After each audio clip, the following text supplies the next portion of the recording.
The earth should not breathe. My name is Alara. For 3 years, I have been a ghost in the Palace of Thorns, an Omega gardener, quiet and unseen as the soil I tend. We are the silent ones, the nothings. We prune and we plant, and we are forgotten. The Blood Moon Pack has no use for Omegas like me, without family or name. But the roses, they never cared about rank. For me, they bloomed. Until that evening. The sun was a dying ember, staining the white palace walls in shades of blood and gold. My shift was over. I should have returned to the sparse, cold Omega quarters, but my feet, they carried me to the western corner of the lunar garden, to the patch of crimson sovereign roses that had seemed uneasy all week. They leaned away from that spot as if repelled by a secret. I knelt, my worn canvas pants soaking in the evening damp. I pressed my palm flat against the cold soil, and I felt it. A rhythm, deep, desperate, not the slow pulse of the world, but something alive, something in agony. A chill that had nothing to do with the evening air shot down my spine. My own wolf, a faint and usually silent presence, stirred with a whimper of warning. Danger. Death. But I couldn't move. The heartbeat pulled at me, a siren song of suffering. Then I heard it. Not with my ears, but in the very core of my being. A soundless scream. A plea shaped from pure terror. I was digging before I made the choice, fingers clawing at the loose, dark earth. It gave way too easily. This ground had been disturbed recently, filled in with haste. My nails tore, dirt packed under them, but I didn't stop. Hold on, I whispered to the heartbeat, to the silence. Just hold on. 3 feet down, my fingers scraped against fabric, fine embroidered linen now filthy. Then cold, cold flesh. I brushed the earth from a face I knew only from towering portraits in the Grand Hall. Prince Kalen, the Alpha King's only son, the radiant heir to the Blood Moon throne. He was buried alive. His eyes, the color of storm clouds, fluttered open. They were glazed, clouded with a pain so deep it stole my breath. A sickly sweet, clawing scent rose from him, cutting through the smell of damp soil. Wolfsbane, the poison that turns a shifter's blood to acid and leaves their wolf to die. His lips, cracked and pale, moved. No sound came out, but I heard it in the frantic, failing rhythm of his heart. Help me. Tears blurred my vision. I have you, I choked out, hooking my arms under his shoulders. He was dead weight, his magnificent wolf subdued by the poison. I dragged him from the earth's cold embrace onto the dewy grass. His skin was like marble, his pulse a weak, irregular flutter against my fingertips. I had to get help. The palace healers, the king. I scrambled to my feet. Well, the voice was like chilled silk, smooth and absolute. This is inconvenient. I froze. From between the arching rose bushes, Luna Seraphine emerged, the Alpha King's wife, the kingdom's jewel. Her hair was a cascade of moonlight silver, her gown a whisper of expensive fabric. She was beauty incarnate, and her eyes, a piercing Arctic blue, held no warmth at all. 4 palace guards materialized behind her, silent as shadows, hands on the hilts of their swords. My heart plummeted into a void. I looked from Kalen's ashen face to Seraphine's perfect, composed one. Understanding crashed into me, brutal and complete. She had done this. The Luna had buried the crown prince alive. I can explain, I stammered, the words ash in my mouth.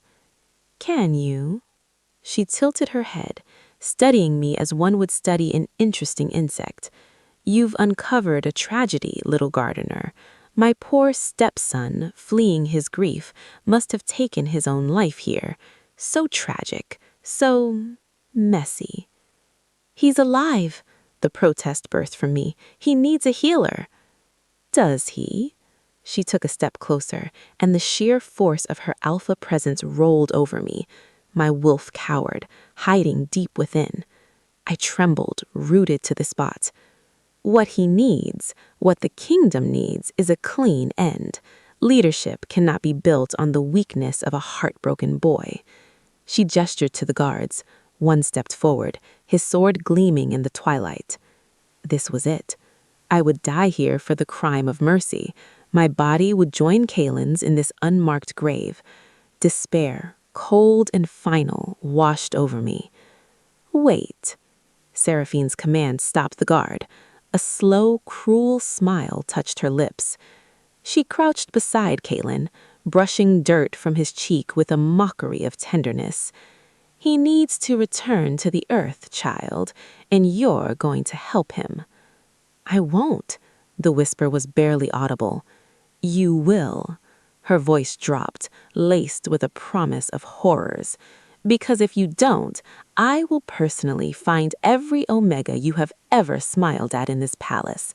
The old baker who gives you extra bread, the young maid who shares your bench at dawn. I will make you watch as they scream, starting with her." Her words were knives, twisting in my gut. This was no choice. It was a condemnation. Refuse, and I condemn the innocent. Comply, and I condemn my soul. I looked down at Kaelin. His eyes were open, locked on mine. He couldn't speak, but in that stormy gray gaze I saw a universe of pain, of fury, of a plea, not for his life, but for something else. With a sob I choked back, I bent and slid my arms under him again. "I'm so sorry. I am so, so sorry." As I lowered him back into the darkness, his hand moved. Not a spasm. His cold fingers found my wrist and clung with a final, desperate strength. A silent thank you. A silent goodbye. I covered him, handful by heartbreaking handful. Seraphine watched, humming a soft, off-key lullaby that sounded like a dirge. The soil fell over his face, obscuring those agonized eyes. Just as the last shovelful was about to fall, his lips moved one final time. I leaned closer, my tears falling on the fresh earth. His breath was a ghost of sound meant only for me. "The child. Save my child." Then the dirt covered him completely, and his heartbeat, that terrible, fading rhythm, was muffled once more. Seraphine was already walking away, her guards falling into step. "Tend to the roses, girl," she called over her shoulder, not even looking back. "The king's sister visits tomorrow. Everything must look perfect."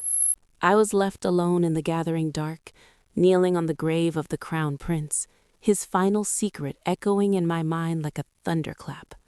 The child. Somewhere in this gilded palace of lies, Prince Kaelin had a son or daughter, and I, Alara, the invisible Omega, was the only one who knew. And the only one who could hear the prince's heart, still beating a weak, stubborn rhythm beneath 6 feet of cursed soil. 3 days. For 3 days, the palace wore black. Official mourning draped every archway, every heart. Prince Kaelin, they said, had been lost on a hunting trip in the northern reaches, a tragic accident, a bear, a fall, a hero's end. For 3 days, I wore black on the inside. I moved through my chores like a sleepwalker, my ears ringing with a sound only I could hear, the heartbeat beneath the roses. It was a ghostly drum, growing fainter with every sunset, a cruel countdown to a death only I witnessed. I stood in the Omega dormitory before dawn, the cold seeping through my thin shift. Around me, women I'd known for years cried genuine tears. They spoke of the prince's kindness, his quiet visits to the kitchens, his reforms that promised a better life for the lowest ranks. Their grief was a tangible thing, thick in the air. Mine was a lead weight of silence, of a secret too terrible to share. Because the truth was a monster lurking beneath the perfect, grief-stricken facade of Luna Seraphine. I saw her at the memorial service, a vision of elegant sorrow, a single pearl of a tear tracing her cheek, a masterpiece of deception. And beneath her expensive black gown, her heart beat steady, calm, and satisfied. My gift was a curse. I heard the truth in the pulse of blood. As the priest droned on, I closed my eyes and let my awareness drift. Through the cacophony of hundreds of mourning hearts, I sought one rhythm in particular, not Kalen's failing drum, but another, smaller, faster, a frantic, tiny flutter of life. The child. My eyes snapped open. There, in the upper gallery reserved for high nobles, I scanned the veiled faces, my senses focusing. A young woman, shrouded in black, her posture rigid, her arms curved not in grief, but around a small, hidden bundle cradled against her chest. Our eyes met across the crowded hall. Hers were wide, dark pools of fear.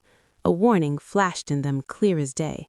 Then she turned and slipped through a curtained archway, disappearing into the palace's depths. My own heart hammered against my ribs. I had to follow. The service was a blur after that. The moment the final prayer ended, I broke from the cluster of omegas and wove through the dispersing crowd, my path a beacon following that fading infant pulse. The upper floors were forbidden to me. Marble floors echoed under my soft-soled shoes. Tapestries depicting great battles watched me pass. I was a shadow, a whisper against the stone, chasing a whisper of life. I found her in a small, sunlit solar overlooking the barren winter gardens. She stood at the window, her back to me, the bundle now visible, a sleeping infant swaddled in gray wool. "You shouldn't be here," she said without turning, her voice hushed and tight. "Neither should you," I replied, gently closing the door. "I saw you at the service. You have the baby." She spun, her face pale. "I don't know what you're talking about." "Prince Kalen told me," I said, the words tasting like treason. Before he told me about his child. I need to help." Her defiance crumbled. She looked at the baby, then at me, searching for something.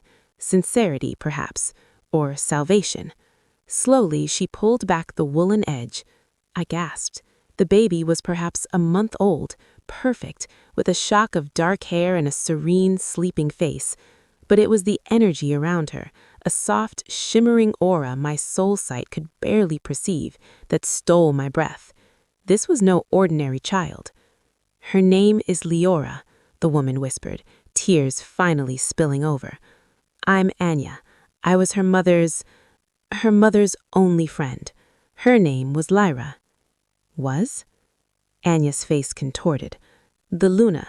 She had Lyra killed weeks after the birth, made it look like a fever. Lyra was not of noble blood, a painter's daughter from the southern villages. The prince loved her. They were secretly bonded. The Luna said she was an obstacle." The pieces, terrible and sharp, began to fit together. So she killed the mother, tried to kill the father, and now wants the child. Anya nodded, clutching Leora closer. "I promised Lyra I would protect her. I've been hiding, moving from room to room, but it's only a matter of time. I'm just a scribe. I have no power." A cold resolve crystallized within me. I had no power either, but I had a secret, and I had a prince's dying wish. "We'll figure something out," I said, the promise feeling too large for my small voice. "Can you tell me anything else? Anything about the Luna?" Anya glanced at the door, then stepped closer. Her voice dropped to a thread of sound. "There is an old rumor, a servant's tale. They say the Luna Seraphine was not the king's first choice. They say her first bonding was to the king's own brother, the true heir, who died mysteriously. They say she came to this palace not as a bride, but as a hunter." The world tilted. A hunter in a crown. Before I could process it, a new sound pierced my awareness. Not a heartbeat, but the firm, synchronized tread of booted feet, coming down the hall, fast. "They're here, the Luna's guards," I breathed. Panic flashed in Anya's eyes. She thrust Leora towards me. "Take her, Go out through the servants' passage behind the tapestry. I'll lead them away. I can't. They'll kill you. They'll kill her if they find her. Go. The door handle rattled. There was no more time. I took the precious, warm bundle into my arms. Anya gave me one last desperate look and flung open the main door, running in the opposite direction with a convincing cry of alarm. Halt! In the name of the Luna! I dove behind the heavy woven tapestry, finding the narrow, dark passage I'd used hundreds of times to clean forgotten rooms. I ran, Leora a silent, warm weight against my pounding heart. The infant's unique, soft pulse was a beacon in the dark, a rhythm of pure, vulnerable life. I had the heir to the blood moon throne in my arms, and somewhere beneath the cold earth, her father's heart beat its final weakening songs. The hunter was closing in, and I was now her prey. The servant passages were a cold stone labyrinth. I ran until my lungs burned, until the sounds of pursuit faded into the general murmur of the palace. I slid to a stop in a dusty alcove used for storing old linens, my back against the rough wall, sinking to the floor. Leora stirred, her little face wrinkling, but she did not cry. She simply opened her eyes. They were not the stormy gray of her father's, nor the brown of most infants. In the dim light, they held a fleck of silver, a luminous, knowing gleam that was gone in a blink. A trick of the shadows, I told myself. It had to be. But my gift said otherwise. Her life force shimmered around her, a gentle, potent light. This child was different, special, and that made her a greater target. What do? I whispered to the silent walls. I couldn't return to the Omega dorms. I couldn't stay here. The prince's heartbeat was a dying ember in my senses, and I had his living, breathing daughter in my arms, a daughter who, by rights, was the true heir now. A soft scuff of leather on stone. I froze, clutching Leora tighter, my body shielding her. A figure blocked the faint light at the end of the alcove. Tall, broad-shouldered, silhouetted against a distant torch. He didn't wear the palace guard uniform. He wore the dark, practical leathers of a warrior, a sword strapped to his back. Kalen's shadow, his personal guard, his sworn beta. I'd seen him a dozen times, a silent, watchful presence at the prince's side. His name was Rylan. His reputation was one of fierce, unshakable loyalty.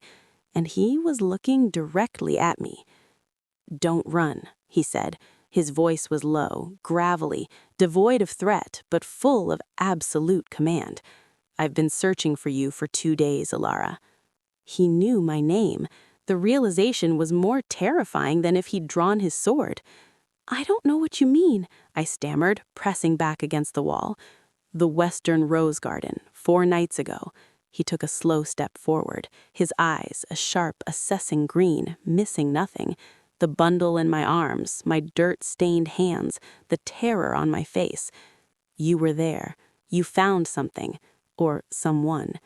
The binding curse Seraphine had placed on me, a magical vice around my throat that would silence me if I spoke the truth, tightened in warning. I gasped, my windpipe constricting. Rylan was at my side in an instant, not touching me, but his presence was a solid wall of concern. "What is it? What's happening?" I shook my head, tears of pain and frustration welling. I pointed to my throat, then to the palace above, where Seraphine resided. His eyes hardened with understanding. "A silencing curse. Blood magic." He muttered a low, vicious oath. "You bound her, so she can't tell me what you saw." I nodded, the pressure easing slightly as I stopped trying to speak. He looked at Leora, his expression shifting from intensity to a stunned, heart-breaking softness. This is Lyra's child, Kalen's daughter." It wasn't a question. I nodded again. Rylan closed his eyes for a moment, a wave of grief passing over his features. When he opened them, they were clear, resolved. "Listen to me, Alara. I don't need you to speak. I need you to show me. I know Kalen is alive. I feel it in our beta bond. It's faint, but it's there. He's clinging on. Where is he?" Hope fragile and dangerous, sparked in my chest. I looked at him, this warrior, and made a decision. I pointed downward, toward the gardens, then mimed digging. His breath caught. Buried. The word was a punch of cold air. I nodded, then cradled Leora and made a rocking motion, pointing at her and then toward the eastern horizon. You want to get her to safety, east to the Shadow Crag Pack. Their alpha owes Kalen a blood debt. He would grant sanctuary. He ran a hand through his dark hair. But the palace is locked down. Seraphine's spies are everywhere, and you are now the most hunted person in the kingdom. He studied me, his gaze weighing my soul. You have a gift. The prince spoke of it once. You hear the truth of life. I nodded, surprised Kalen had ever noticed my existence. Then hear my truth now, Rylan said, kneeling so we were eye level. His heartbeat, which I could now clearly hear, was a steady, powerful drum of unwavering conviction. I swear to you, on my bond to Kalen and on my own honor, I will help you save him. I will help you protect Leora, but you must trust me, and we must move now. The choice was no choice at all. I had an infant and a fading heartbeat. He had a sword, a plan, and loyalty that shone like a beacon in his chest. I reached out with my free hand and placed it on his heart, feeling its strong, true rhythm. His eyes widened at the contact, but he didn't pull away. I let my gift flow, just a touch, listening. There was no deception there, no hidden agenda, only duty, grief, and a ferocious will to make things right. I met his green gaze and gave a single, firm nod. A ghost of a smile touched his lips. Good. Then tonight we dig, and tomorrow we run. But as we rose, a new, discordant heartbeat echoed in the passage behind us. Fast, approaching, not a guard's steady pace. This was frantic, light. Anya stumbled into the alcove, her face ashen, her dress torn. She knows, she panted. The Luna knows the baby is gone. She sealed the gates. She's calling for a full search. She's saying the child was kidnapped by a traitorous Omega witch. Her eyes landed on Rylan, filled with terror. And she's named you, Beta Rylan, the witch's accomplice. There's a price on both your heads. The hunt was no longer quiet. It was a roar, and the net was drawing tight. Midnight in the rose garden was a cathedral of shadows and scent. The moon was a sliver, offering little light. Rylan moved like one of those shadows, a shovel in his hand, his every sense alert. I knelt on the cold earth, my palm flat over the prince's grave. The heartbeat was so faint now, a mere whisper against the silence of the soil. A flutter, a sigh. Hurry, I breathed, though only Rylan could hear me. He dug with a controlled fury, the shush thud of earth the only sound. I kept watch, Leora swaddled and hidden in a sling beneath my cloak, a sleeping secret. My own heart felt like it would beat out of my chest, every rustle of leaves a potential guard, every distant shout a death knell. Finally, the shovel hit something solid, fabric. Rylan dropped to his knees, clearing the soil with his hands. He uncovered Kalen's face. I stifled a cry. He was alive, but he was not the prince from the portraits. His skin had a terrible, pale luminescence, like fungus on a rotten log. His lips were tinged blue, but they were curved in a faint, unsettling smile. His eyes were closed. Kalen, Rylan whispered, his voice rough. Brother, can you hear me? The prince's eyes snapped open. They burned with a light that was not human, a solid, blazing gold, with no pupil, no white. It was the raw, untamed essence of his wolf, staring out from a human face. Rylan recoiled, shock etched on his features. By the moon! Kalen's smile widened, showing teeth that seemed too sharp. Hello, Rylan, he rasped. The voice was his, but layered with a guttural growl. Come to join me in the dark? We're getting you out, Rylan said firmly, recovering.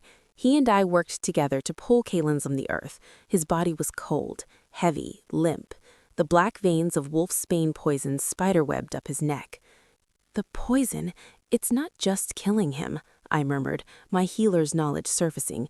It's changing him. forcing the wolf to the surface to survive. It's consuming the man. I've seen it once before, Rylan grunted as we laid Kaelin on the grass. In a warrior who survived silver poisoning, the wolf takes over to keep the body alive, but the mind, he looked at his prince's golden, unseeing eyes. The mind of the man can be lost. Kaelin laughed, a sound that cracked and bubbled. The wolf is hungry, brother, and the man is tired. Fight it! The command burst from me, fierce and sudden. Both men looked at me. I leaned over Kaelin, ignoring the terrifying eyes. Your daughter needs you. Leora, she's alive. She's safe, for now, but she needs her father, not a beast. Fight it! At the name Leora, the molten gold in Kaelin's eyes flickered. For a second, a sliver of stormy gray shone through. Pain, recognition, love. Leora, he breathed, the growl receding. My light. Then the gold surged back, and he convulsed, his back arching off the ground. A strangled snarl tore from his throat. It's too late. The curse is in the poison. Seraphine, she didn't just want me dead. She wanted me unmade. Rylan and I exchanged a horrified glance. This was darker than we imagined. We need him to the cottage, Rylan said. We can treat the poison there, stabilize him. And then what? I asked, despair creeping in. How do we reverse this?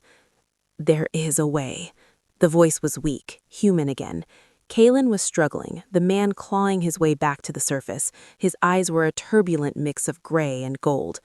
Lyra, she knew herbs, old magic. She left a journal with Anya. An antidote requires a soul bond, a true tear. He was fading again, his consciousness slipping. Rylan and I half-carried, half-dragged Kaelin toward the abandoned gamekeeper's cottage, deep in the royal forest. It was a long, agonizing journey. Kaelin drifted between lucidity and feral snarling, between being a prince and being a primal force of nature held in human skin. Inside the dusty, cold cottage, we laid him on a cot. Rylan started a small fire while I examined Kaelin. The poison was advanced. The transformation was progressing. We had days, maybe less. The journal, I said. We need Anya. She has it. Rylan's face was grim. Anya is in the dungeons by now, or worse. Seraphine will have turned the palace inside out for her. A cold certainty settled over me. Then I have to go back. Are you mad? It's a trap. It's the only way, I shot back, my voice rising. Without that journal, he dies as a monster. Leora loses her father forever. I have to try. I'm an Omega. I'm invisible. I can get to the scribe's quarters. I know where Anya's hiding places are. Rylan stared at me with a new respect dawning in his eyes. You have the heart of a warrior, Elara, but you don't have the training. If you're caught... I have my gift, I said, touching my throat where the curse lay dormant. I can hear them coming. I can avoid them. He was silent for a long moment. The fire crackled. Kaelin moaned in his troubled sleep. Leora stirred in her sling. Go at first light, Rylan said finally, his voice heavy. Take the eastern servants' gate. I'll create a distraction at the main guard post to draw eyes away. You have 1 hour. If you're not back by then, I'm coming in after you. It was a terrible plan, but it was the only one we had. As dawn tinged the sky gray, I stood at the edge of the forest, looking at the towering, treacherous palace. I had left Leora in Rylan's care, her tiny hand curled around his calloused finger, a sight so improbable it gave me a shred of courage. I was going back into the lion's den to find a journal that held the key to a prince's soul, and the lioness, I knew, was waiting. The palace in the pre-dawn light was an eerie quiet. The black morning banners flapped like restless ghosts in the chill wind. I moved as a part of the shadows, my Omega's gray dress blending with the stone. My heart was a wild drum, but I forced my gift outward, creating a map of heartbeats around me. 2 guards, bored, at the eastern gate. Their rhythms were slow, drowsy. Right on time, a commotion erupted from the direction of the main gate. Shouts, the clang of steel. Rylan's distraction. The eastern guards snapped to attention, looking toward the noise. Now. I slipped through the unguarded gate, a wisp of fear and purpose. The scribes' quarters were in the oldest wing of the palace, a labyrinth of tiny cells and scroll-filled alcoves.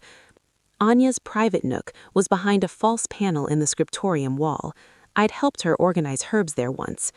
Every creak of the floorboards sounded like thunder. Every distant footstep was a potential doom. I focused, listening past the pounding of my own blood. I heard the slow sleep rhythms of other scribes, the scurrying of mice in the walls, and further off, the aggressive, searching pulses of Seraphine's personal guards, moving in organized sweeps. I reached the scriptorium. The door was ajar. I slipped inside. The smell of old parchment and ink filled my nose. Moonlight through a high window illuminated dust motes dancing in the air. I went to the far wall, to the section on medicinal herbs. My fingers found the almost invisible seam in the wood paneling and pressed. It didn't budge. Panic flared. Had it been discovered? I pushed harder, desperation making my hand shake. With a soft click, it gave way, swinging inward. The hidden alcove was small, just a shelf, and on it, wrapped in plain leather, was a slender journal. Lyra's journal. I grabbed it, clutching it to my chest like a lifeline. But as I turned to leave, a new heartbeat registered at the door. Steady, calm, predatory. I froze. Luna Seraphine stood in the doorway, backlit by torchlight from the hall. She wasn't in mourning clothes now. She wore a dress of deep crimson, the color of heart's blood. She looked at me, at the journal in my hands, and smiled. It was a smile of absolute, chilling victory. "The little gardener," she purred, stepping into the room. The door shut softly behind her. "I wondered when your conscience would bring you back. I've had people watching Anya's hiding places for days. A predictable little mouse, drawn to cheese." I backed away until my spine hit the cold stone wall. The binding curse around my throat tightened viciously, punishing my silent defiance. "You have something that belongs to me," Seraphine said, gliding closer. "That journal is the last remnant of a peasant girl who thought she could steal a prince. And you have been a most vexing problem. But problems can be solved." She stopped an arm's length away. Her Arctic blue eyes held no mercy, only a cold, calculating interest. "Where is the hybrid child, Alara? And where is my traitorous stepson? Is he still breathing? Tell me, and I will make your end quick. A single arrow, clean." I pressed my lips together, shaking my head. The curse constricted, making black spots dance at the edges of my vision. I couldn't speak, but I could refuse. Her smile vanished. "Stubborn, like your mother." The words hit me like a physical blow. My mother? She had died years ago, a broken omega after my father, a low-ranking guard, was killed. Seraphine saw my shock and laughed. "Oh, you didn't know? Your mother was the last soul listener in the kingdom, a rare, precious gift in a worthless omega shell. She refused to use her gift for my purposes, to hear the secrets of the court for me, so I made sure her life became unbearable. Your father's death was no bandit attack." Rage, white-hot and pure, burned through my fear. This woman had taken everything. My parents, my prince, Anya's freedom. She wanted to take Leora. She had poisoned a kingdom with her lies. The journal in my hand felt hot. Lyra's knowledge, my mother's legacy, my gift. I did the only thing I could think of. I didn't try to speak. I screamed, but not with my voice, with my soul.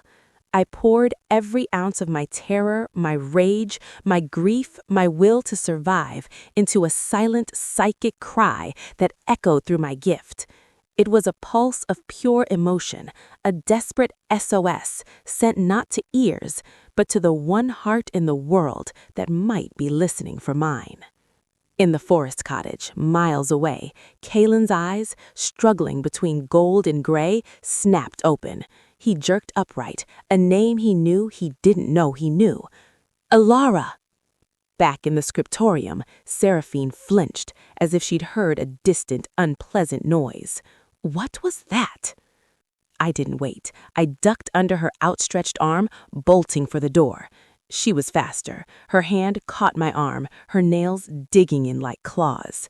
"You insolent wretch!" she snarled, her alpha power slamming into me. My knees buckled. The journal flew from my hand, skittering across the floor. The door burst open. It wasn't Rylan. It was a young palace guard, his face pale, his sword drawn but shaking. "Luna, intruders at the eastern gate. They overpowered the guards. They're inside the walls." Seraphine's head whipped toward him. "Who? How many?" It's Beta Rylan, my lady, and he's not alone. He's with Prince Kalen." For the first time, I saw true shock on Seraphine's face. Her grip on my arm loosened for a split second. It was all I needed. I wrenched free, snatched the journal from the floor, and ran. Not toward the gate, but deeper into the palace, toward the only place I knew she might not immediately follow, the one place of true old power, the royal crypts. The hunt had been over, the hunted had turned, and the prince, in his half-beast state, had come for me. The crypts were the coldest place in the world. The air was still and ancient, thick with the dust of forgotten kings.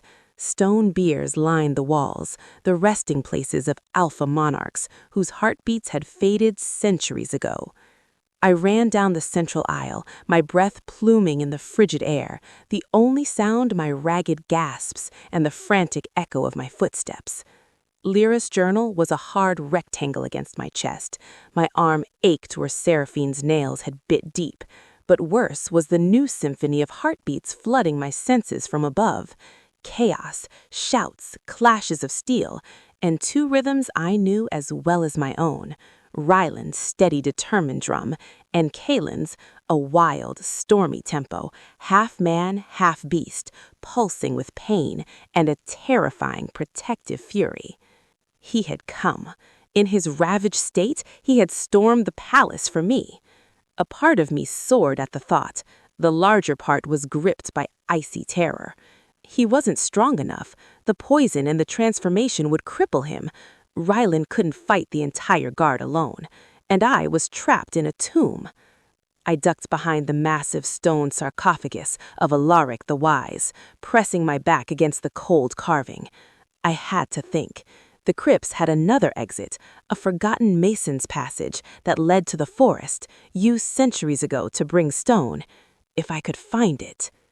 Torchlight bloomed at the top of the stairs, not the warm, flickering light of reverence, but the harsh, moving glow of pursuit.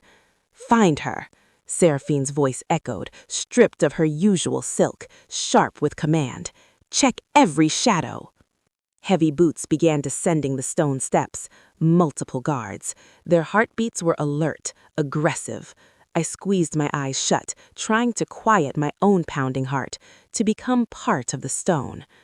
Then a new sound, not from above, but from the deep darkness at the far end of the crypt. A low, wet, grinding noise, like stone dragging on stone. The guards heard it too. They stopped. What was that? The noise came again, closer. A shape detached itself from the deepest shadows. It moved with a lurching, unnatural gait. As it entered the dim torchlight, a guard screamed. It was a man, or what was left of one. His skin was the color of the crypt walls, his eyes vacant holes. He wore the tattered remains of a royal guardsman's uniform from generations past, a white. A corpse animated by old, trapped magic, a guardian of the deep crypts that none had disturbed in living memory. "By the gods, the legends are true," a guard stammered, backing away. The white turned its head toward the sound. With a speed that belied its decay, it lunged. Chaos erupted. Swords flashed against stone-like flesh. Cries of fear and pain filled the vaulted space. This was my chance. While the guards were distracted, I crept from behind the sarcophagus, keeping to the deepest shadows along the wall, moving toward the far end where the sound had originated. The old passage had to be there. A hand clamped over my mouth from behind, yanking me into a shallow, empty burial niche. I struggled, a muffled cry in my throat. "Elara, hush, it's me." The whisper was strained, familiar. Rylan. He released me, his face streaked with soot and a fresh cut on his brow. His green eyes scanned me urgently. "Are you hurt? Where's Callan?" "I thought he was with you," I whispered back, my heart sinking. He was. He fought like a demon to get us through the gate. Then he smelled your fear, I think. He snarled and took off into the palace. I lost him." Ryland's face was etched with worry. "The journal?" I held it up. He nodded grimly. "Good. Now we just need to get out of this charnel house and find a mad prince." A guttural roar, unmistakably Kaelin's but distorted by the beast within, echoed from the stairs, followed by shouts of alarm and the sounds of a struggle. He was here, and he was drawing the fight to us. "The white is keeping the main group busy," Ryland said, peering out. "There's a passage behind the bier of Queen Elara. It leads out. Go. I'll find Callan and bring him." "No! We stay together." The refusal was automatic. We had come this far as a trio, fractured as we were. Before he could argue, a massive form crashed down the stairs, landing in a crouch in the center of the crypt. Callan. His clothes were torn, his eyes blazing solid gold, but he held a palace guard's short sword in his hand, and he was staring directly at our hiding place. He didn't see Rylan or I. He saw the 3 remaining guards who were backing away from the now still white, their swords pointed at him. With a snarl that raised the hair on my arms, Callan moved. It wasn't the elegant fighting style of a prince. It was raw, brutal efficiency. He disarmed one guard with a blow that shattered the man's wrist, threw another against the wall with terrifying strength. The beast was in control, but it was fighting with a single clear purpose: to clear the path. The last guard, trembling, raised his sword. Callan knocked it aside and grabbed the man by the throat, lifting him off the feet. The golden eyes held no recognition, only lethal intent. "Callan, no!" The scream tore from me. I couldn't watch him kill an innocent man, even in this state. I broke from the niche and ran toward him. The sound of my voice did what swords could not. Callan slows. His head turned slowly. The gold in his eyes swirled, conflicted. The guard in his grasp choked. "Callan," I said softer now, stepping closer, my hands held up. "It's Elara. Put him down, please. This isn't you." The storm raged in his gaze. The beast wanted blood. The man heard my voice. His hand trembled. With a frustrated roar, he threw the guard aside, sending him skidding across the stone floor, unconscious but alive. Callan turned his full attention to me. He took a step closer, sniffing the air. The feral intelligence in his eyes was terrifying. He reached out a hand, not to strike, but as if to touch my face. His claws had elongated, black-tipped and sharp. "Elara," he rasped, the human word a struggle. "Heart calls." Then his gaze snapped over my shoulder. Seraphine stood at the foot of the stairs, flanked by 4 of her elite personal guards. She looked from the fallen white to her beaten men to Callan, and her expression was one of pure, undiluted hatred. "You ruin everything," she spat at Callan. "You, your peasant lover, your mongrel child. You are a stain on this throne." She drew a thin, cruel-looking dagger from her belt. "I should have used silver." Callan positioned himself between her and me, a low, continuous growl rumbling in his chest. Rylan moved to my other side, sword raised. We were trapped in a tomb facing the living embodiment of our nightmares, and the only way out was through her. The crypt felt like it was holding its breath. Torchlight danced over the faces of the dead kings, as if they watched this final act of their lineage. "Take the beast and the traitor," Seraphine ordered her elite guards, her voice cold. "Kill them. The girl is mine." The elite guards moved as one, disciplined and deadly.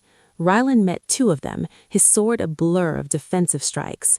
He was magnificently skilled, but he was outnumbered and fighting in a confined space. Kalen launched himself at the other two with feral fury, all claws and teeth and raw power, but his movements were erratic, fueled by poison and rage, not strategy.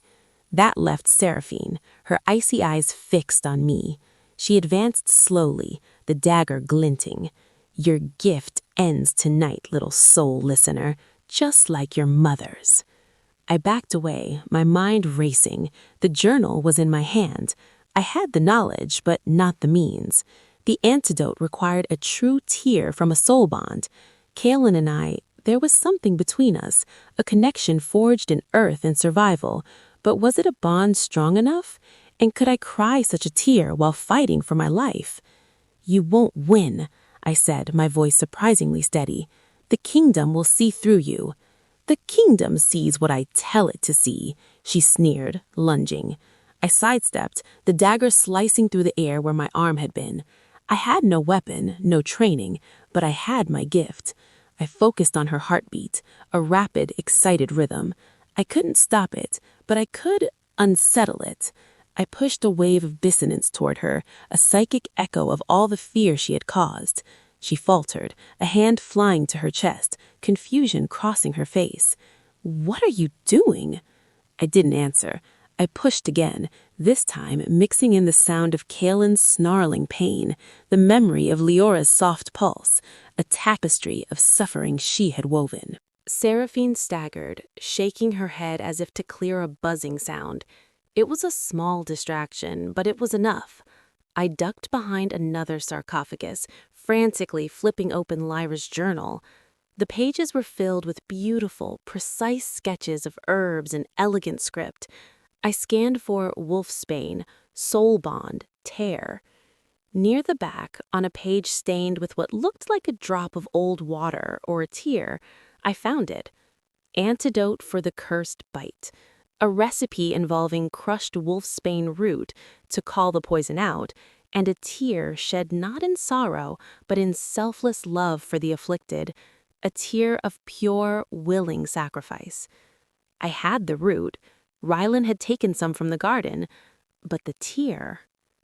A cry of pain. Rylan!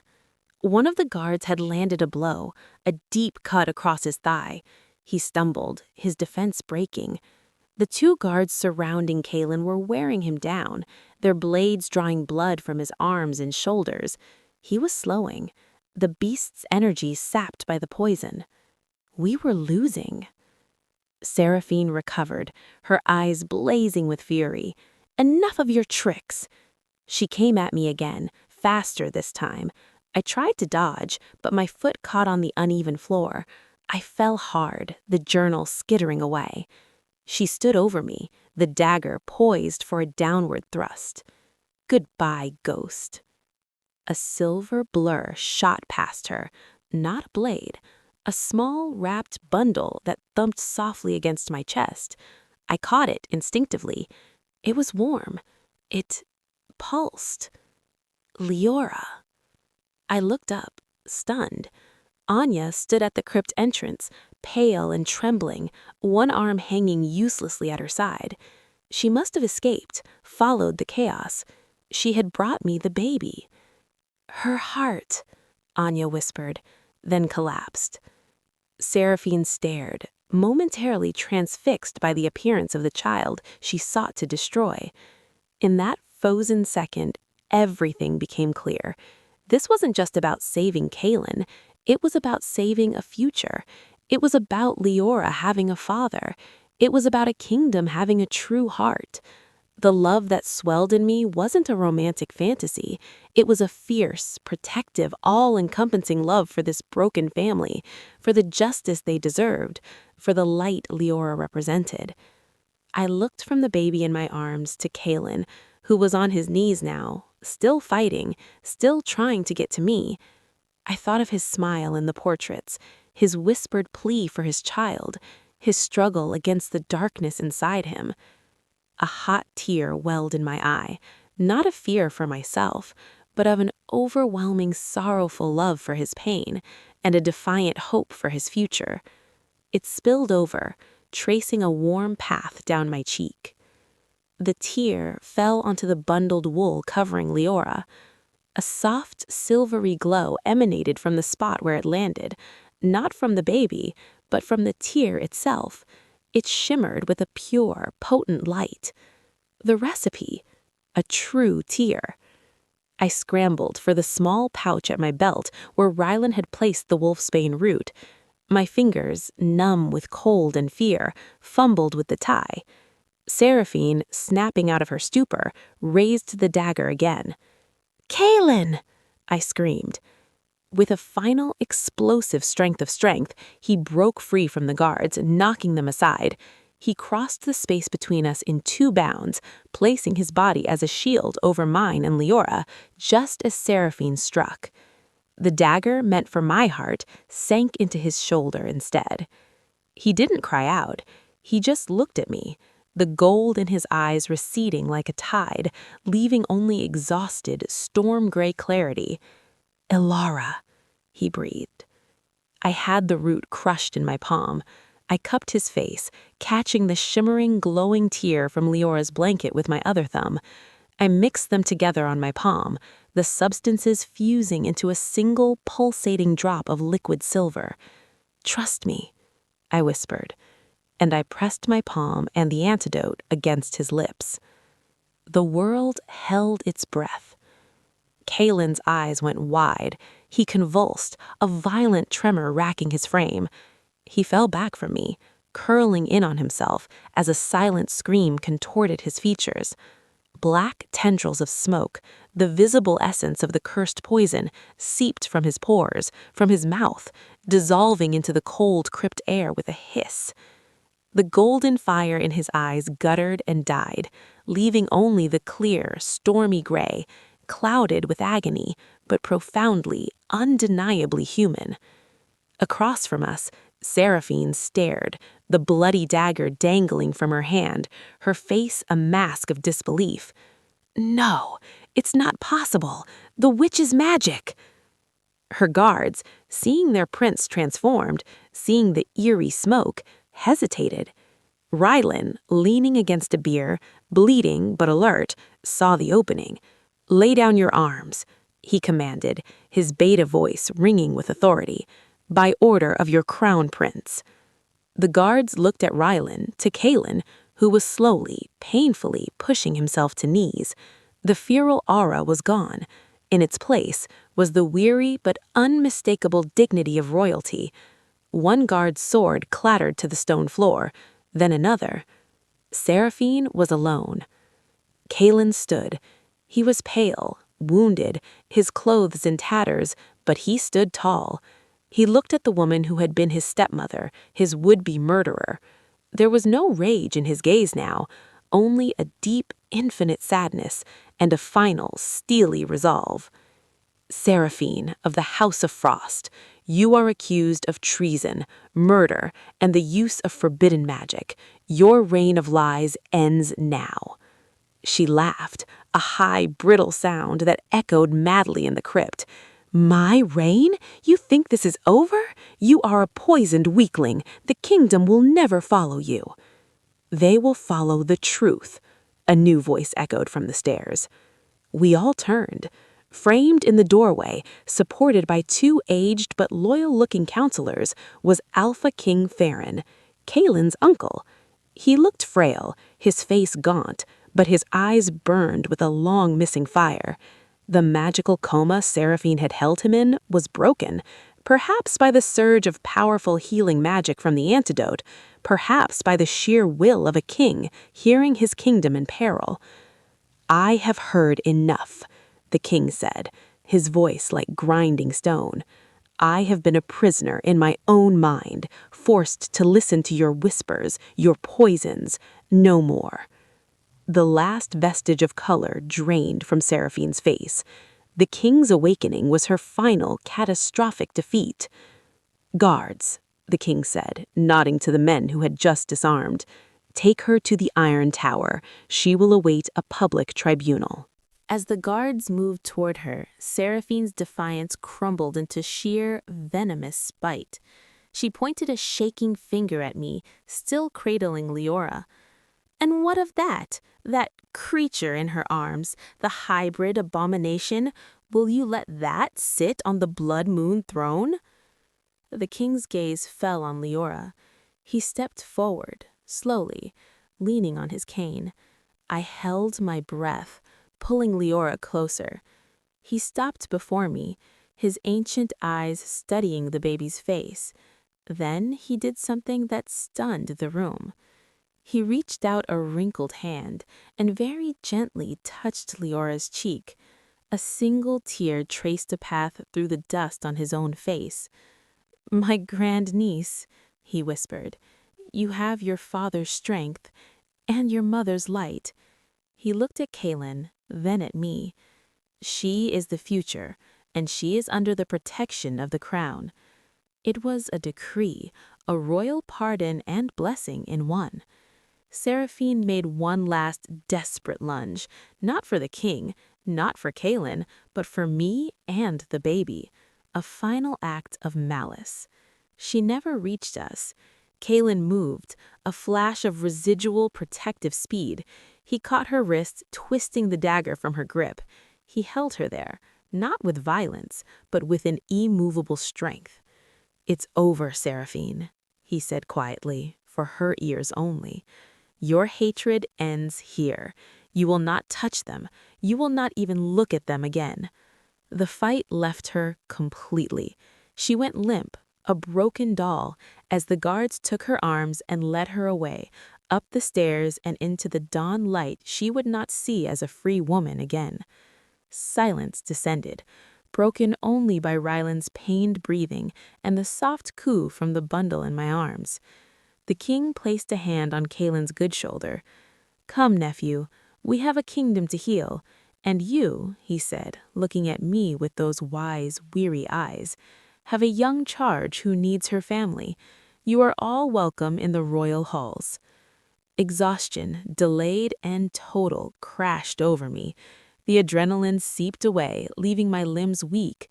Kaylin was at my side in an instant, his arm slipping around my shoulders to support me, his other hand coming up to cradle Leora's head. His touch was gentle, human. Together, the three of us, a healed prince, a soul listener, and a miraculous child, walked out of the darkness of the crypts and into the bright, uncertain light of a new day. The great hall of the Palace of Thorns had never seen such a gathering. No black banners hung today. Instead, the ancient standards of the blood moon, a silver crescent on a field of deep blue, flanked the dais. The room hummed with a nervous, hopeful energy. Every noble, every elder, every ranking pack member was present. At the center of the dais sat Alpha King Theon, looking stronger each day. To his right stood Prince Kaylin. He wore a simple, high-collared tunic that hid the healing wound on his shoulder, but nothing could hide the change in him. The shadows under his eyes spoke of recovery, but his stance was straight, his gaze clear and alert as it swept to the crowd. The beast was quiet. The man was in command. To the king's left, in a place of high honor, stood Rylan, his leg bandaged, but his posture every inch of the loyal beta. And beside him, in a simple gown of dove gray that marked her neither servant nor noble, was me, Alara. In my arms, swaddled in royal blue, was Leora. The air was thick with unasked questions. They had heard the wild rumors of the prince's return from the dead, of the Luna's treachery, of a hidden child, of a peasant Omega who saved the line. Today, they would hear the truth. King Theron rose, and the hall fell silent. "You have come today seeking answers." His voice, still thin, carried to the far corners. "No longer will shadows be mistaken for truth." He gestured to Kaylin. "My nephew, your crown prince, will speak." Kaylin stepped forward. He did not shout. He did not need to. His quiet, firm voice held the hall captive. He spoke of Lyra, his secret, true bondmate, not with shame, but with a love that honored her memory. He spoke of the birth of his daughter Leora, his greatest joy. Then, his voice turning to ice, He spoke of Seraphine, of her jealousy, her ambition, her murder of Lyra, her attempt to poison him and bury him alive. Gasps rippled through the crowd. Many had loved Seraphine's beauty and grace. To hear the monster beneath was a shattering revelation.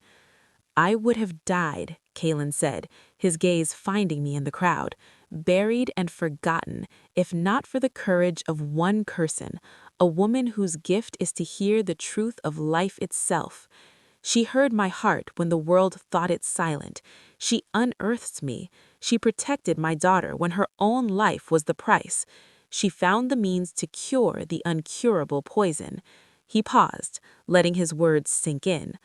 Alara, the soul listener, saved your prince. She saved your future heir. Thousands of eyes turned to me. I wanted to shrink, to disappear into the gray of my dress. But Leora stirred in my arms, her tiny hand gripping my finger. I stood my ground, lifting my chin. Then Kalen did the unexpected. He walked from the dais through the parted crowd and came to stand before me. He didn't kneel, that would have been too much, but he bowed his head, a deep, respectful bow from the crown prince to a commoner. The kingdom owes you a debt that can never be repaid, he said loud enough for all to hear. But I owe you more. I owe you my life and my daughter's life. From this day forward, you and Leora will have a home in this palace, not as a servant, but as honored guardians of the royal line. Your gift will be recognized and revered. No one will make you feel invisible again. Tears pricked my eyes, but they were good tears, tears of validation, of a burden shared. The king stood again. Let the record show, Princess Leora, daughter of Prince Kalen and Lyra, is hereby formally recognized as a royal heir of the Blood Moon Pact. Her heritage is our strength. Her future is our hope. He then turned his stern gaze upon a young man standing isolated near a pillar. Marcus, Seraphine's son, the boy who had been raised as a prince, now knowing he was a pawn in his mother's treason. He looked terrified. Marcus, the king said, his voice not unkind, you were a tool in your mother's hands. Your blood is not of our line, but your choices can be. Exile is your sentence. Go forth and find the man you wish to be, far from the shadows that raised you. Marcus flinched, then bowed deeply, a mix of shame and relief on his face. He left the hall without a word, a chapter closing quietly. The official proceedings were over, but as the crowd began to murmur, to process, a courtier stepped forward, a man known for his traditionalist views. My king, my prince, this is all unprecedented. The child is recognized, yes, but the line of succession, with the prince unbonded. He left the question hanging. Who will rule if something happened? A baby queen with an Omega guardian? Kalen looked at the man, then at me, then at Leora. A slow, genuine smile touched his lips, the first true smile I had ever seen on his face. It transformed him. The line of succession, Kalen said, his voice warm and firm, is stronger than it has been in generations. It is not just blood, it is heart, it is truth, and it is protected by the most loyal beta and the most courageous soul listener this kingdom has ever known. That is all our people should need. His words were a promise, a shield, and a new beginning all at once. The courtier bowed, appeased, and perhaps even inspired. As the assembly finally broke, people began to approach, offering bows not just to Kalen and the king, but to me, and even to the sleeping baby in my arms. The invisible Omega was invisible no more. Later, on a balcony overlooking the gardens where our nightmare had begun, Kalen found me. Leora was asleep in a bassinet nearby, watched over by a kindly, trusted nurse, Anya, whose arm was healing, her loyalty rewarded. It's peaceful, I said, looking at the rose garden. The western corner had been dug up. A simple white stone marker stood there now, not for a grave, but for a truth that had been buried and resurrected. It is, Kalen said, leaning on the balustrade beside me. He was quiet for a moment. Ilara, what you did, what you sacrificed, I can never. I interrupted softly. We did what was right. That's all. He nodded. The king wishes you to be Leora's official guardian, to raise her here, to teach her about her mother, to help her understand her own unique light. Rylan and I, we will be here to protect you both, to rebuild this pack into something worthy of her future. He wasn't offering me a crown or a bond. He was offering me a family, a purpose, a home. It was more than I had ever dreamed of. I looked at him, at this prince who had walked through hell and come back with his humanity intact. I would be honored, I said.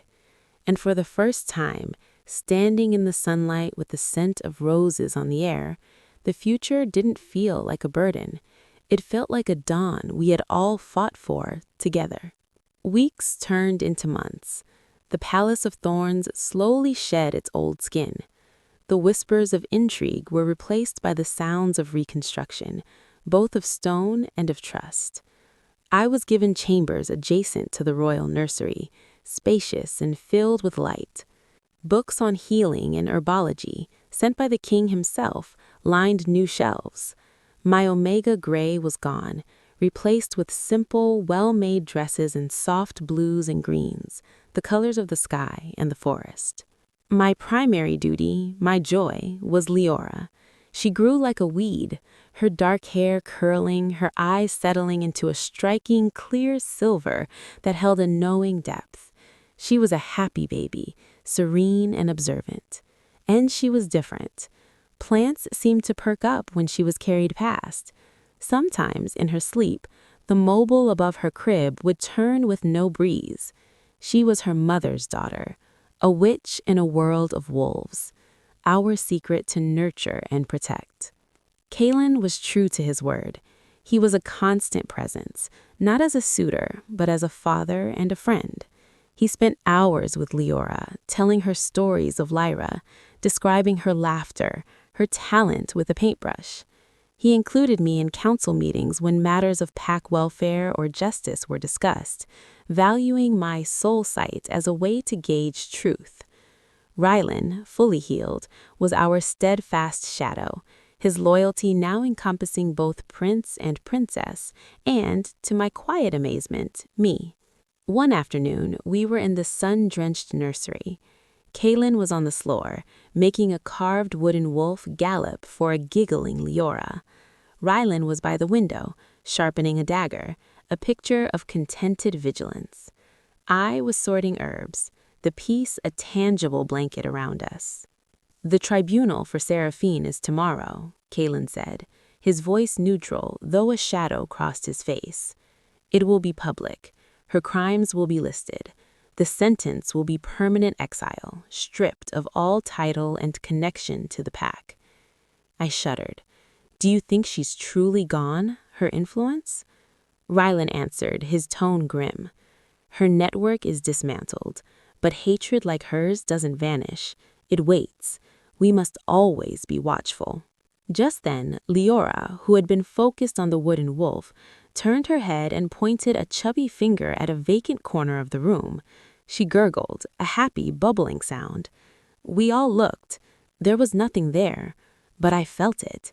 A shift in the air, a scent of flowers and rain that didn't belong, and a heartbeat, not a physical one, but an echo of one, a memory of a pulse filled with love and sorrow. My gift stretched to it. I saw no shape, but I felt a presence, a woman's spirit, woven from light and loss, looking at her daughter with infinite tenderness. Lyra. She was bare, and she was not alone in her watching.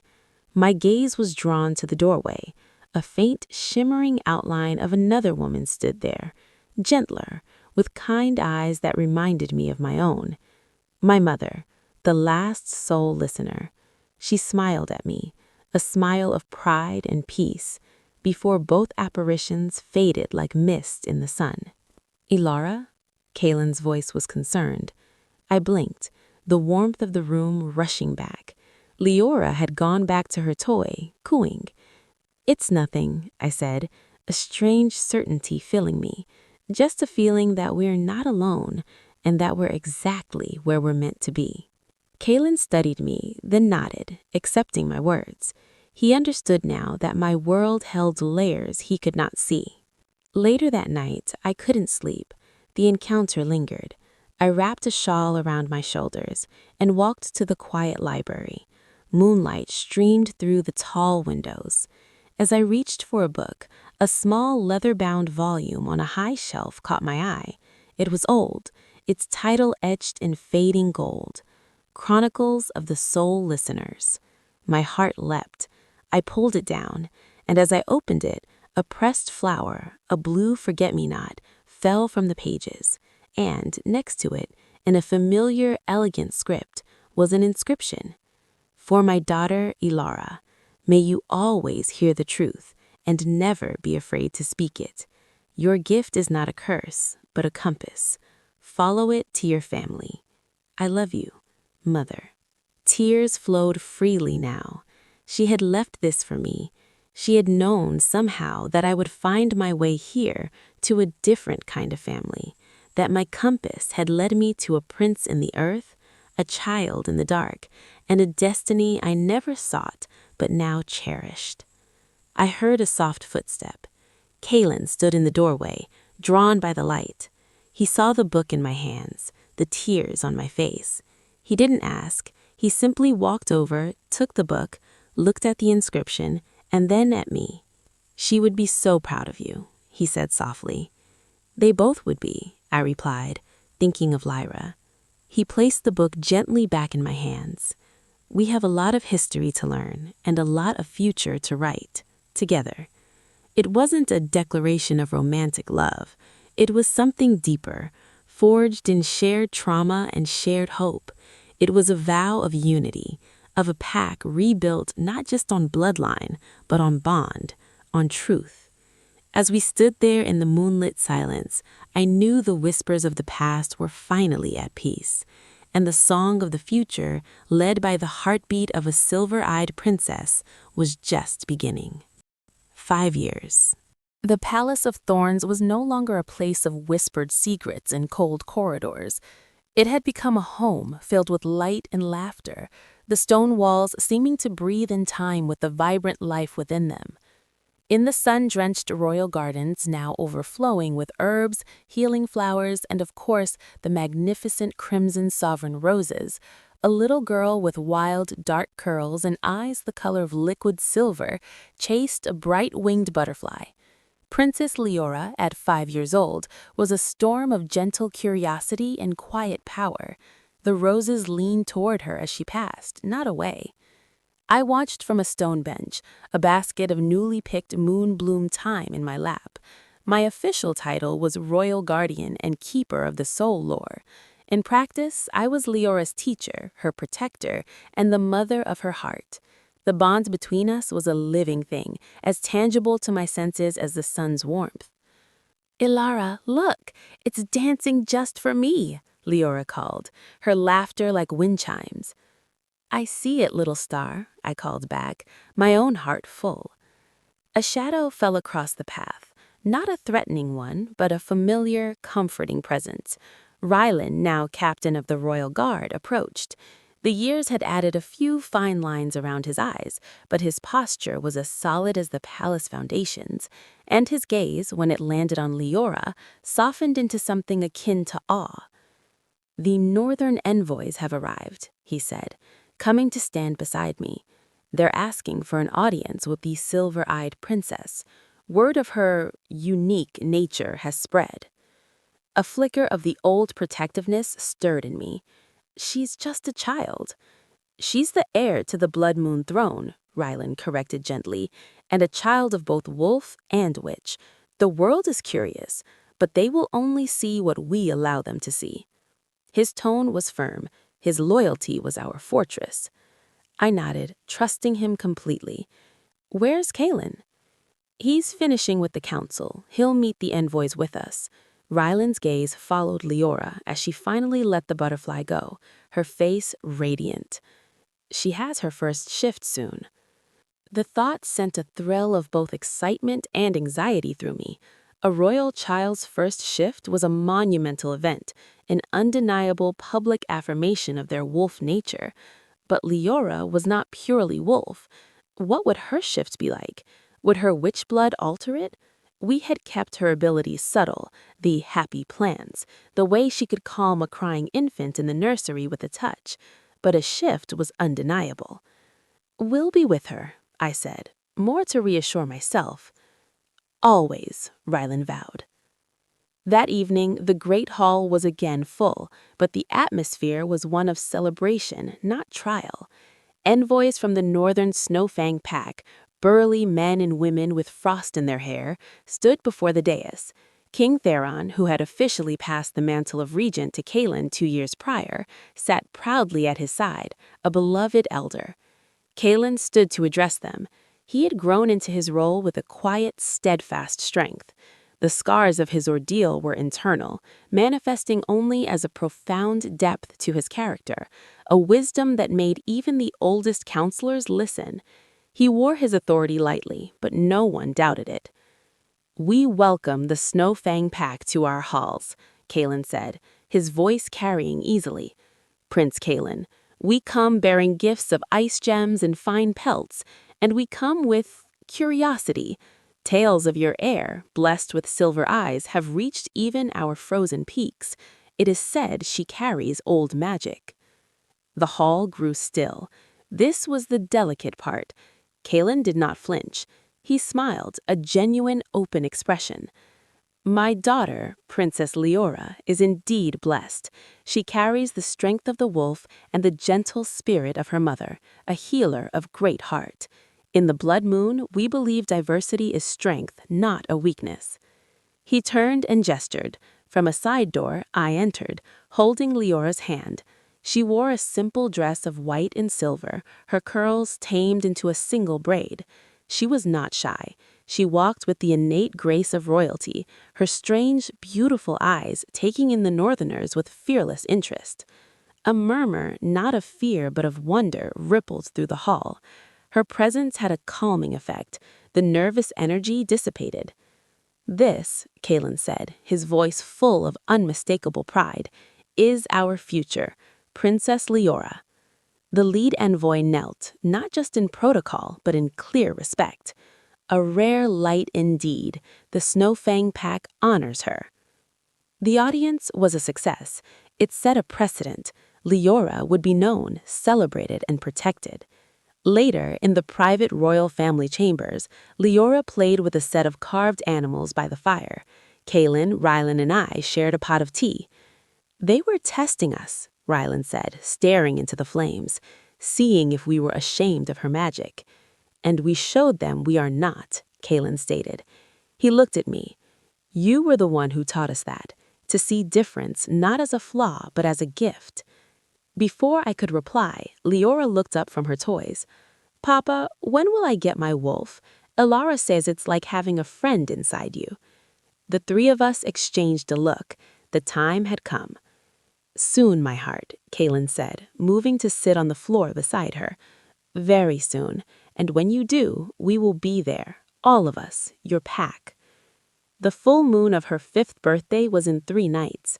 The palace began preparations for the traditional first howl ceremony, but ours would be private, in the sacred grove within the forest, away from prying eyes. That night arrived, cool and clear, the moon a perfect luminous disk.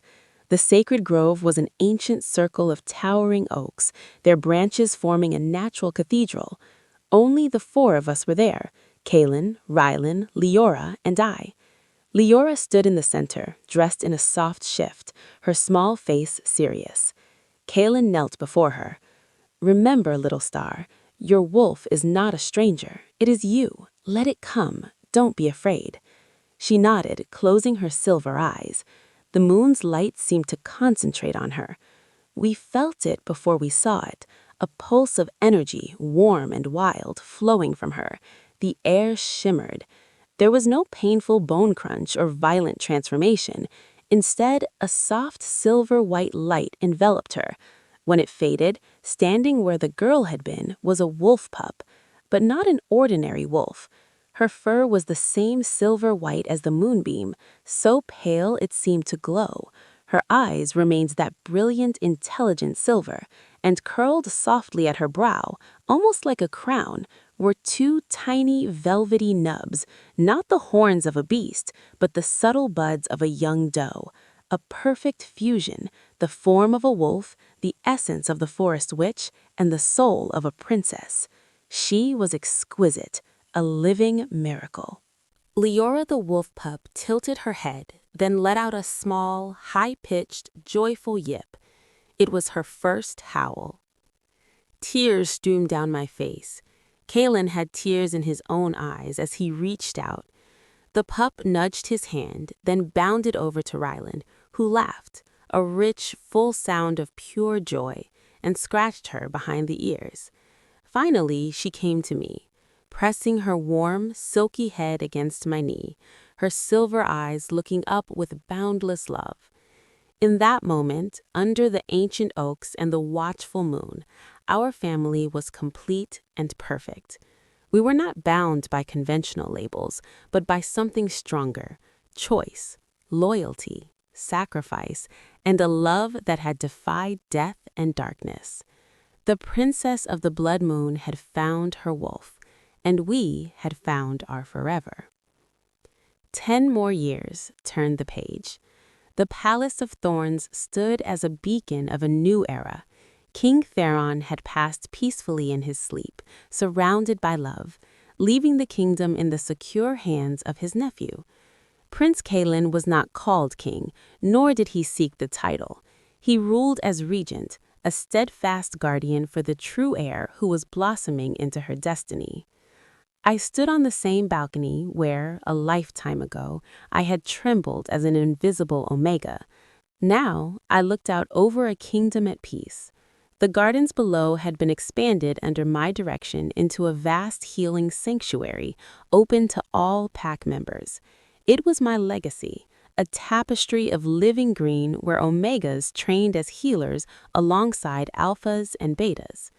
The old ranks still existed, but their edges had blurred, their purpose redefined by merit and heart, not birth. Footsteps, light and sure, joined me. Leora, now 15, was nearly as tall as I was. Her silver eyes, wise and kind, held the weight of her dual heritage with grace. She wore a practical tunic and trousers, often found in the archives studying her mother Lyra's journals, or in the stables tending to her wolf-formed friend, a loyal forest creature she'd befriended. Her own shifts were effortless now. The silvery wolf with the gentle, leafy-scented magic was as much a part of her as her human form. "The council from the coastal howlers has ratified the new trade agreement," she said, her voice melodious and clear. "They were impressed by our shared healing herb reserves. They called it the Pact of the Gentle Paw." I smiled. "A good name. Your father will be pleased." "He is. He's with Rylan, reviewing the new guard patrol schedules for the eastern border. All is quiet." She leaned on the balustrade beside me, her shoulder touching mine. A comfortable, loving silence settled between us. She was my daughter in every way that mattered. "Do you ever think about her?" Leora asked softly, looking towards the forest. "Your mother?"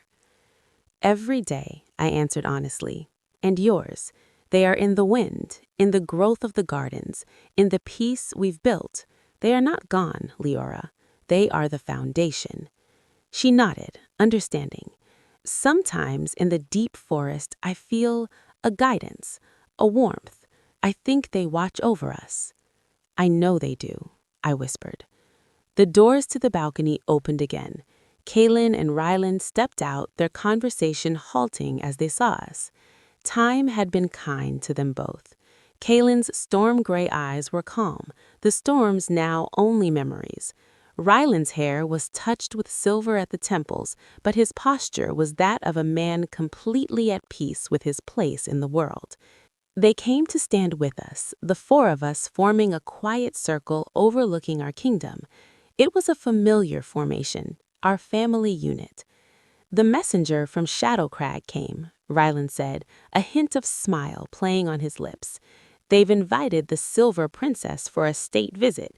They want to see the legendary healer wolf for themselves. Leora grinned. Will you come with me, Uncle Rylan?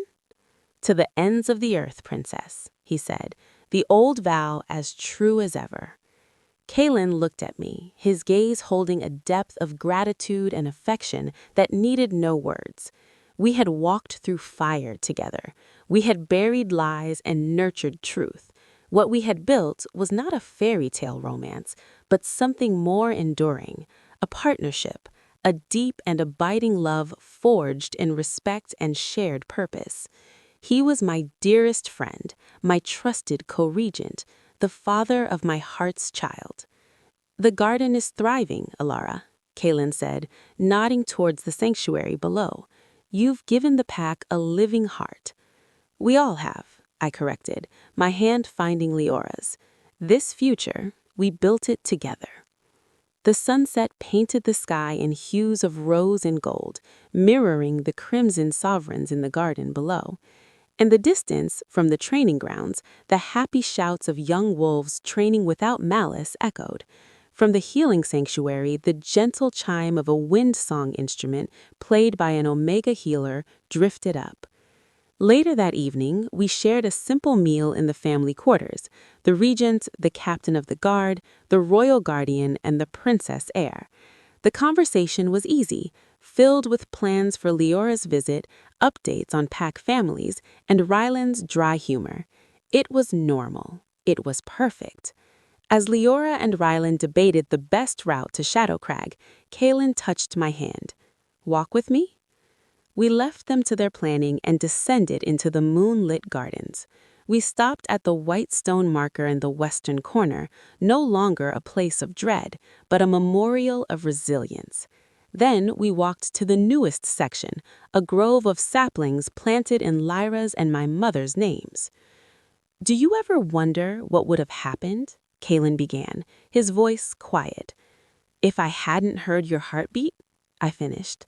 I looked up at the stars beginning to pierce the twilight. Every day, and I thank the moon I did, not just for you or for Leora, but for me. I was a ghost, Kalen. You, she, Rylan, you gave me a life, a real one. He turned to face me, the moonlight silvering his hair. You gave us all a future, Alara. You are the soul of this kingdom, its listener, its healer, its quiet, unwavering strength. He didn't kiss me. He didn't need to. The love between us was a settled, profound force, as natural as the moon's pull on the tide. He simply took my hand, linking our fingers together, and raised it to his lips, pressing a gentle, reverent kiss to my knuckles, a pledge that had been made 1,000 times in 1,000 ways over the past 15 years. We stood there, hand in hand, guardians of a peace we had won, parents of a wondrous child, partners in a rule defined by compassion. The past was a healed scar. The present was a blessing. The future, glowing in Leora's silver eyes, was brighter than any of us had dared to dream. In the gentle night, under a watching moon, the heartbeat of the Blood Moon Pack was strong, steady, and finally joyously free.